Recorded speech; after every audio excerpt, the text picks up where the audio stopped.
Hello student. तो आपके लिए ये वीडियो बहुत ही इंपॉर्टेंट है। यदि आपको फाइनल अकाउंट्स चैप्टर आप सॉल्व कर रहे हो तो कुछ ऐसे फाइनल अकाउंट्स चैप्टर के कुछ ऐसे पॉइंट्स हैं जो आपको हमेशा रिमेंबर करना पड़ेगा, याद रखना पड़ेगा।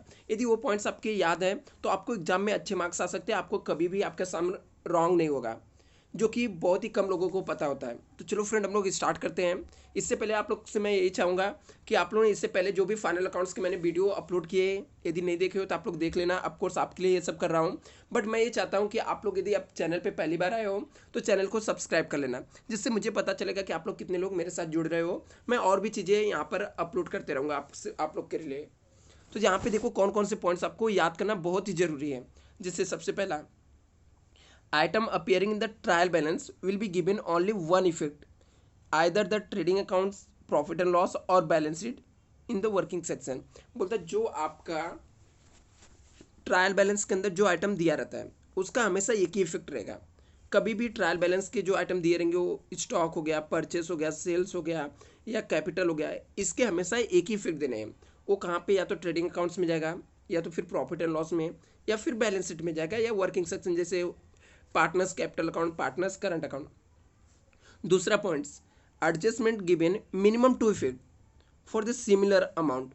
सेम अमाउंट का हमेशा एडजस्टमेंट के दो इफेक्ट होने ही चाहिए। आप गलती ये मत करना है, एक ही इफेक्ट हम लोग दे देते हैं, एक इफेक्ट भूल जाते हैं, नहीं देते हैं, तो फिर हम लोग का सम टैली नहीं होता है। आपको हमेशा मिनिमम टू इफेक्ट देने हैं एडजस्टमेंट के।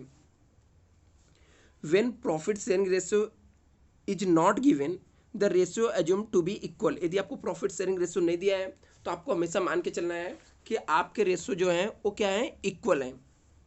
Debit balance given trial balance are recorded in the debit side. बोलता है जो ट्रायल बैलेंस के अंदर डेबिट साइड में जो बैलेंस दिया रहेगा ना, उसको हमेशा डेबिट साइड में रिकॉर्ड करना है, चाहे वो ट्रेडिंग अकाउंट्स के डेबिट साइड में आ जाए, या फिर प्रॉफिट एंड लॉस अकाउंट्स के डेबिट साइड में, या बैलेंस शीट के असेट साइड में आ जाए। तो यहाँ पर ही जाता है ट्रायल बैलेंस के डेबिट के कॉलम का जो भी अमाउंट रहता है या जो भी आइटम रहते हैं।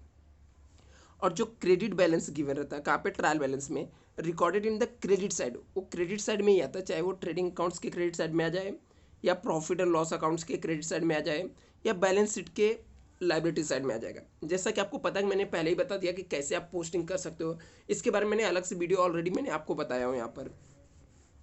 और कुछ पॉइंट्स है ऐसे जो आपको याद रखने चाहिए, जैसे यहाँ पे when the current accounts appear in the trial balance capital is the fix. जब आपको सम के अंदर करंट अकाउंट्स और कैपिटल अकाउंट्स दोनों दिया है, करंट अकाउंट्स और कैपिटल अकाउंट दोनों दिया है, तो कैपिटल आपका फिक्स रहेगा, इसको डायरेक्टली लाइबिलिटीज में लिख देना है, और करंट अकाउंट्स आपको बना देना है। When the current accounts is not given trial balance, तो कैपिटल फ्लैक्चुएट मेथड से रहेगा, तो फिर आपको कैपिटल अकाउंट्स बनाने पड़ेंगे। आगे यहाँ पर नेक्स्ट दिया है, in the absence of information interest on capital allowed for 1 years.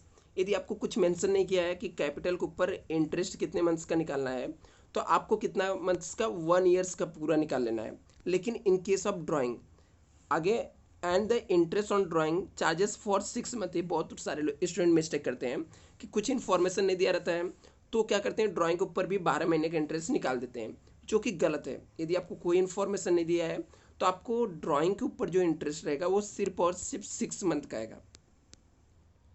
ये दो सैलरी से रिलेटेड है, तो मुझे नहीं लगता कि इन्फॉर्मेशन आपको इतना डिटेल में आपको पढ़ना है।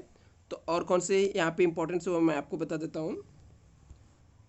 देखो, जो बैड डेब्ट्स से रिलेटेड एडजस्टमेंट रहते हैं बहुत सारे आते हैं, इसमें रॉन्ग होने के चांसेस आपके हैं। तो यहाँ पे adjustment of bad debts, provision for bad and doubtful debts should be effect after the other adjustment of debtor. Debtor के बाकी के जो एडजस्टमेंट रहे, चाहे डिस्काउंट हो गया, अनरिकॉर्डेड सेल्स हो गया, बिल डिसऑनर हो गया, ये सब के इफेक्ट देने के बाद ही आप इसको करो।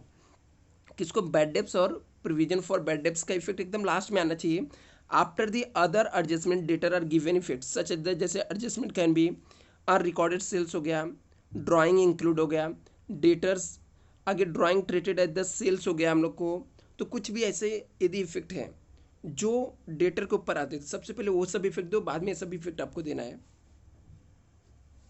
Reserve for discount on creditor should be given after the making all other adjustment concern the creditor. Creditor पे बाकी सब एडजस्टमेंट के इफेक्ट होने के बाद ही क्रेडिटर के reserve for discount on creditor का एडजस्टमेंट आपको करना है। आगे हिडन और self explanatory adjustment are to be given effect even if there is the no specific instruction given in the problem in this respect. Hidden adjustment जो रहेंगे, यदि कुछ नहीं बोला तो भी आपको उसके एडजस्टमेंट करने होते हैं। क्लोजिंग स्टॉक को रिकॉर्ड करते समय टेकन कॉस्ट और market price which ever the less, यदि आपको क्लोजिंग स्टॉक में दो प्राइस दिया तो दोनों में से जो कम रहेगा वो आपको यूज करना है। If the manager or partners is allowed commission at the certain percentage on net profit, such commission should be calculated in the following manner depending upon how the commission quoted। ठीक है, तो कैसे निकालना है commission के बारे में। If it is the net profit before charges of commission बोला रहेगा, मतलब कमीशन चार्ज करने के पहले वाले प्रॉफिट पे, तो आपको कमीशन इक्वल टू आ जाएगा rate of commission net profit divide by 100 कर देना है।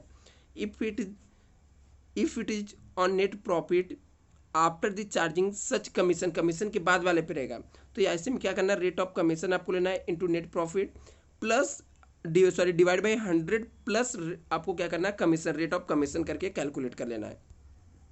ये आपके मेन मंत्र है जो फाइनल अकाउंट्स के लिए आपको बहुत ही यूजफुल है। 100% ये आपके बहुत ही काम की चीज़ें हैं। आई थिंक बहुत ही वैल्यूएबल इन्फॉर्मेशन है, तो आपको ये बहुत हेल्प करेगी। Thank you so much. यदि आपको ये पसंद आता तो वीडियो को लाइक करना।